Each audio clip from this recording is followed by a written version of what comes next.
को सवाल पूछना चाहते हैं। आज जम्मू कश्मीर पीपल्स कॉन्फ्रेंस की तरफ से हम ने आपको दावत दी, आपके मशकूर हैं, आप यहां पर आए।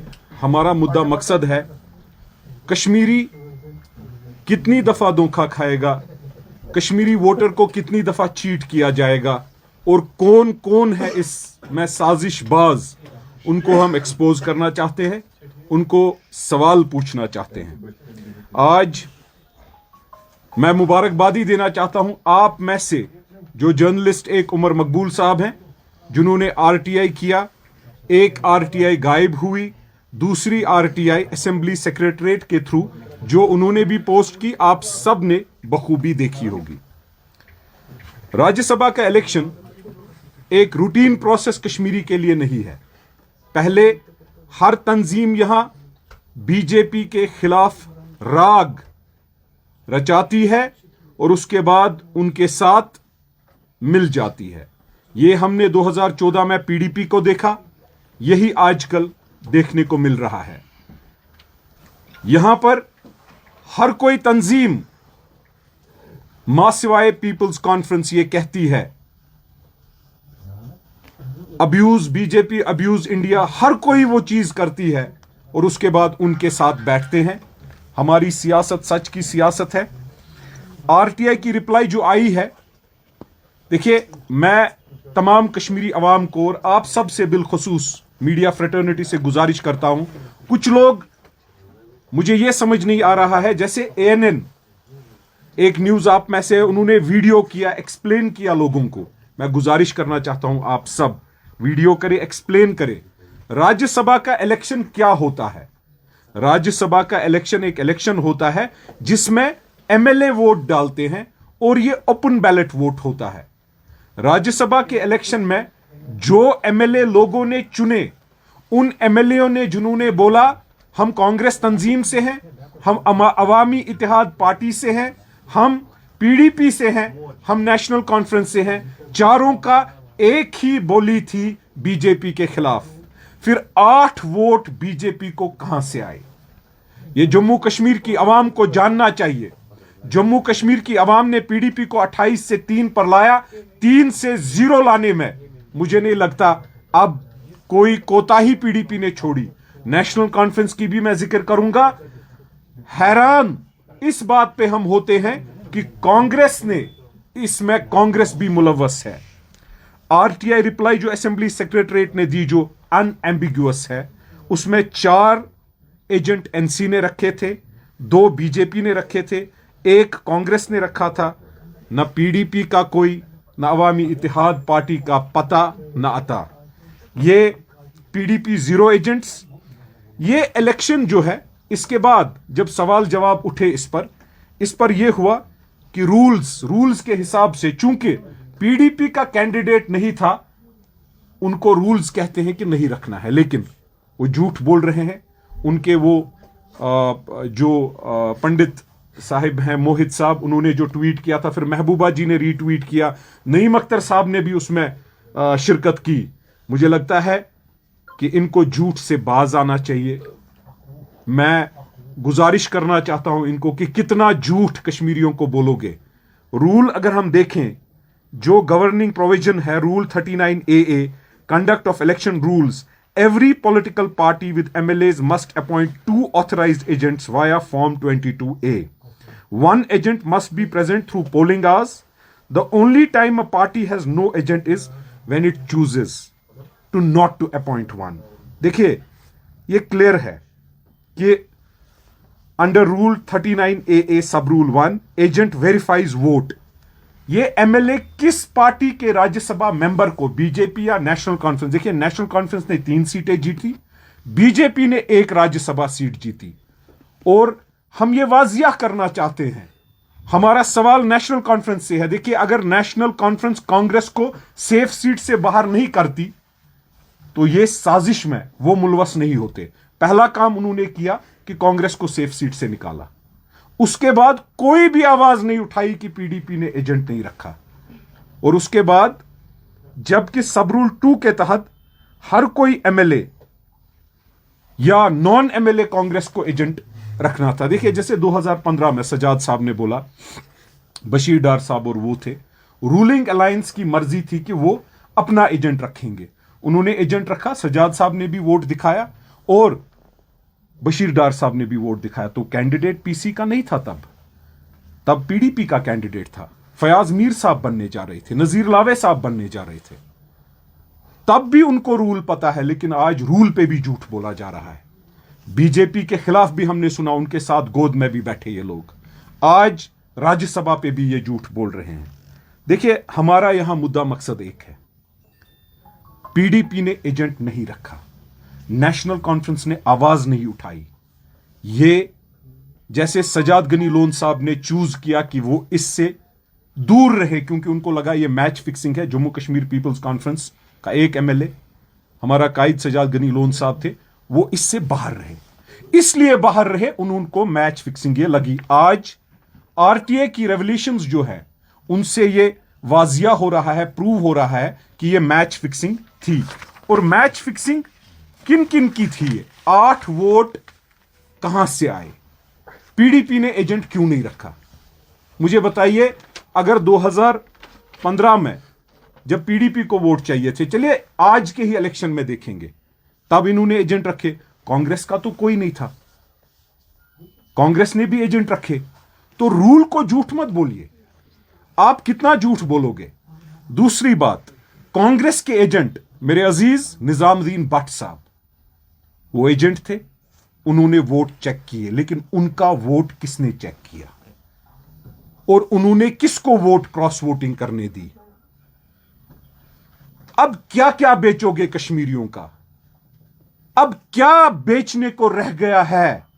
मैं कांग्रेस राहुल गांधी साहब से पूछना चाहता हूं, उनके करा साहब यहां है, उनको पूछना चाहता हूं, मुझे बताइए, आपने नॉन एमएलए को एजेंट क्यों नहीं रखा, या 2 एजेंट क्यों नहीं रखे? क्यों आपने बीजेपी को फ्री वे दिया? पीडीपी ने क्यों फ्री वे दिया? देखिए, नंबर्स ऐड नहीं हो रहे हैं, ये कोलैप्स ऑफ स्क्रूटनी है। इन्होंने इंटेंशनली, मैलिफाइड इंटेंट इनका था, बदनीति थी, नियति बद था, तो उस बदनीति की वजह से ये कामयाब हो गए। इनको पता था हम पकड़े नहीं जाएंगे। मैं डायरेक्टली महबूबा मुफ्ती साहिबा को पूछना चाहता हूं, एजेंट फॉर्म पे दस्तखत महबूबा मुफ्ती साहिबा के होने चाहिए एज पर द रूल्स। तो चूंकि उन्होंने एजेंट नहीं रखा, उनकी क्या जवाजियत हो सकती है कि वो मुलवस बीजेपी के राज्यसभा मेंबर को बनाने में नहीं है? अगर मैं गलत कह रहा हूं, मैं चौराहे पे माफी मांगूंगा, मगर अगर झूठ रूल के बारे में बोल रहे हो, कौम से माफी मांगना आपकी तो वो तो हम एक्सपेक्ट ही नहीं कर रहे हैं। लेकिन हम कश्मीरियों को, अपनी आवाम को यह बताना चाहते हैं कि जैसे सजाद गनी लोन साहब ने अपने ट्वीट में कहा कि अब हम थक गए झूठ सुन सुन के, the joke is on Kashmiris.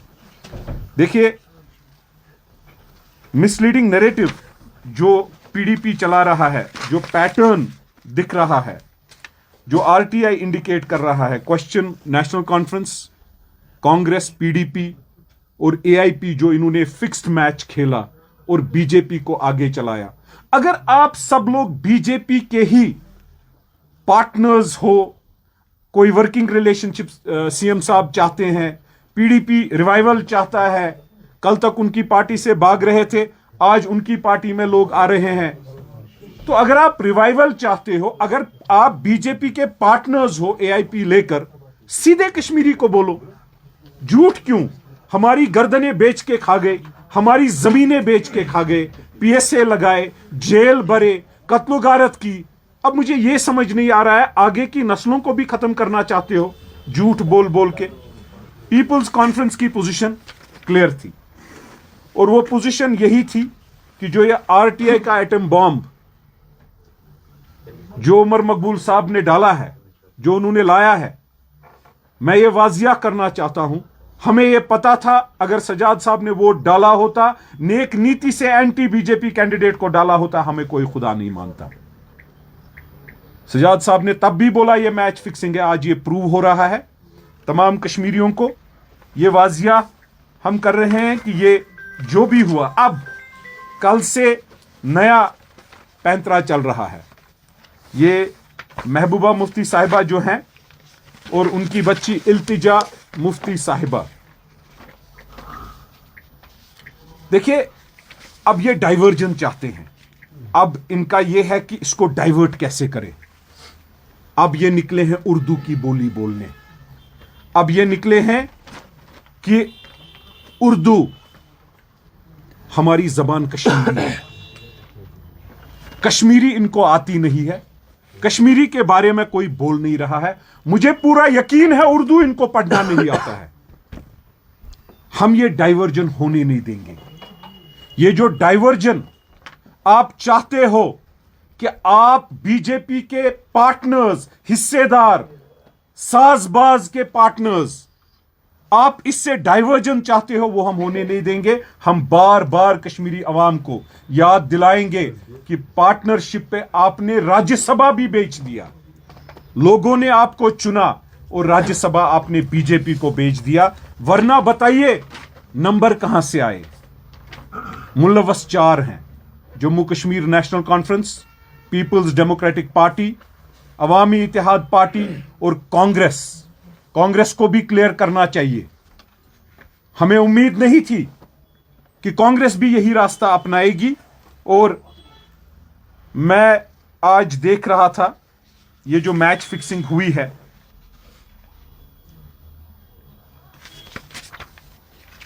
Urdu के बारे में गिलानी साहब का बोला गया।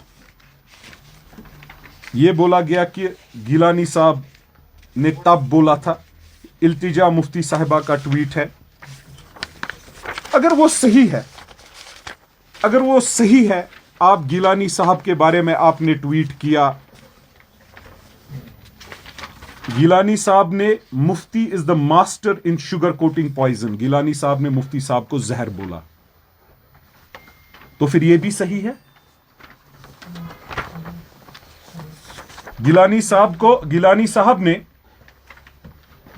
उनकी क्या सियासत थी, क्या सियासत नहीं थी, क्योंकि कि आप सेलेक्टिव अब इस पर भी चल रही हो, आप सेलेक्टिविटी पर आई हो।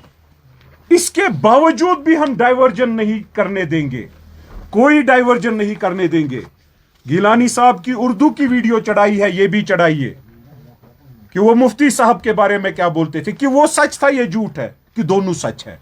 ये इल्तिजा मुफ्ती साहिबा, आपको जवाब देना पड़ेगा। हम डाइवर्जन नहीं होने देंगे। 8 वोट, कश्मीरी अवाम के 8 वोट, कश्मीरी नुमाइंदों के 8 वोट, जो कश्मीरी पीडीपी, नेशनल कॉन्फ्रेंस, अवामी इत्तेहाद पार्टी और कांग्रेस के असेंबली में एमएलए हैं, उनमें से 8 वोट। पीडीपी के 3 तो रूल आउट होते हैं कि उन्होंने डाले ही डाले बीजेपी को है। कांग्रेस ने क्यों एक ही एजेंट रखा? यह सवाल हम पूछते जाएंगे। हम वाजिया करना चाहते हैं और आप सबसे गुजारिश करना चाहते हैं, जैसे एएनआई, जैसे उमर मकबूल साहब, आपकी जिम्मेदारी है। आप लोगों को बताइए। आपके जरिए हम भी लोगों को बार बार बताना चाहते हैं, लेकिन आपके भी वीडियोस इंपॉर्टेंट है कि बीजेपी को किन किन दरवाजों से कौन कौन घुसाना चाहता है। तो मैं आपका बहुत बहुत शुक्रगुजार हूं, आप यहां पर आए। हमारा यही वक्तन फवक्तन ये होता है कि हम एक्सपोज करते जाएं, लेकिन इसके साथ साथ जब ये वीडियो मैं इल्तिजा मुफ्ती साहिबा का देखता हूं, गिलानी साहब का जो उन्होंने चढ़ाया, मैं होम मिनिस्टर साहब, प्राइम मिनिस्टर साहब, एलजी साहब, चैलेंज करना चाहता हूं आपको। मुझे ये बताइए, चूंकि ये खानदान, ये मुफ्ती साहिबा की पोती है, इनको इस चीज की इजाजत है, लेकिन अगर इसको कोई लाइक करेगा, वो शाम को जेल होगा। सोपोर में पीएसए गरीब के बच्चे को लगा। कहीं और अगर गिलानी साहब का पोस्ट लाइक किया जाए, गिलानी साहब का कोई भी तकरीर या किसी भी चीज की, उसको थाना बुलाता है। लेकिन इनको क्या ये शील्ड और शेल्टर मिल रहा है। क्यों मिल रहा है? मैं आपके जरिए यह वाजिया करना चाहता हूं, मेरे कश्मीरी नौजवानों, इस धोखे में मत आना। यह एक ट्रैप मुफ्ती खानदान का है कि आप लाइक करो आपको थाना बुलाएगा। इसको कुछ नहीं होगा।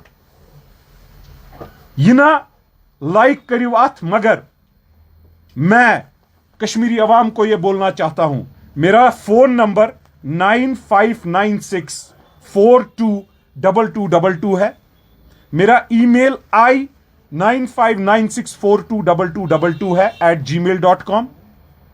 आप कांटेक्ट कीजिए पीपल्स कॉन्फ्रेंस की तरफ से। मुझे मेरे कायद ने यह हुक्म दिया कि अपने नंबरान आप पब्लिकली दे दो।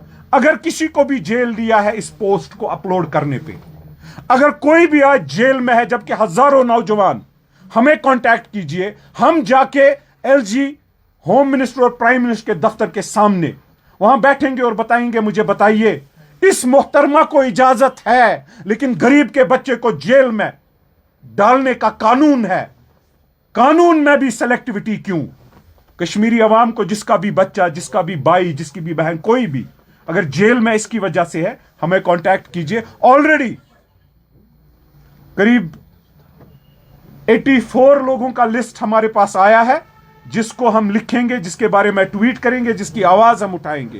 तो जो भी इस वजह से जेल में है, आप देख लीजिएगा, ये बीजेपी के सफों में बैठे हैं, बीजेपी की नमाजों में शामिल है, इसलिए इनको इजाजत हो सकती है। लेकिन हम अपनी कोशिश, अपने लोगों को खड़ा, अपने लोगों के लिए खड़ा रहने से, हमारे जिस्म में जब तक आखिरी खून का कतरा होगा तब तक हम खड़ा रहेंगे। और इंशाअल्लाह कश्मीरी अवाम को वक्तन फवक्तन हम ऐसी ऐसी चीजें एक्सपोज इन लोगों को जिन्होंने हमारी गर्दनें बेची हैं, हम बार बार करते जाएंगे।